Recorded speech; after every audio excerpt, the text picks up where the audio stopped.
is pretty simple.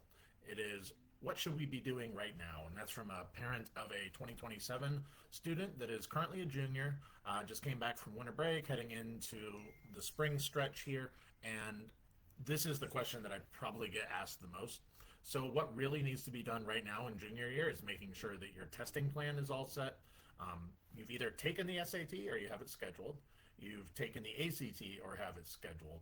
And you kind of get a baseline with the data that of what you're looking for out of those results. So I strongly recommend taking both the ACT and the SAT. I'll get to that a little bit later, but you want to do that. You want to have a good plan. You also want to know basically the direction of the schools that you're going to be heading in, so that when you do take the standardized test, you can look at the common data set, and that'll let you know if the score is good for the schools that you're looking at or not. And of course, number one thing I should have said, and welcome to Alive, you need to have a budget set. End of story. If you don't have, if you're at this point of junior year and you don't have a realistic budget that you're working from, please reach out to me and I will send you a tool to get it today.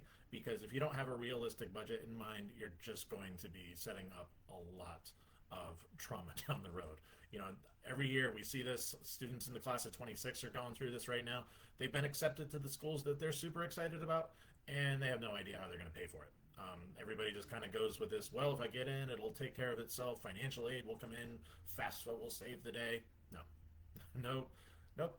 Lots of hearts breaking right now because of this very issue. So that's definitely something. So having your testing plan, having a solid budget, and then really, I think one of the things that's important that probably gets overlooked because we're talking college, you've got to nail your grades in junior year. Like really, a lot of the stuff can be done over the summer. If you are a busy junior, or you have a busy junior, please stay focused on your grades, making sure that those AP score classes end up with a 4 or a 5, that your GPA is as high as it can be, and you really want to make sure that you're not foregoing the most important thing, which is a high GPA, so that you can worry about things that can be worried about down the road, especially over the summer.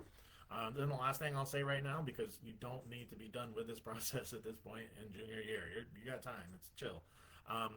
Start thinking about letters of recommendation, though. Who are the people that you're going to ask? Because a lot of people wait until they come back from summer break to ask, and teachers get crunched. So beat the rush. Put it on the teachers' radars. Be real respectful about it. Ask them in person, preferably just a face-to-face conversation. You'll put their email address in the Common App. When it opens, they'll get the notification from Common App, and everything will be set because they know that you're going to be coming to them for that. So that would be my big four. Have your testing plan, have your budget in place, make sure you're finishing strong with your classes and not foregoing getting the highest grades possible, and then starting to think about the letter of recommendation. If you got those things going right now, you're going to be in just fine shape. We got plenty of time to do that.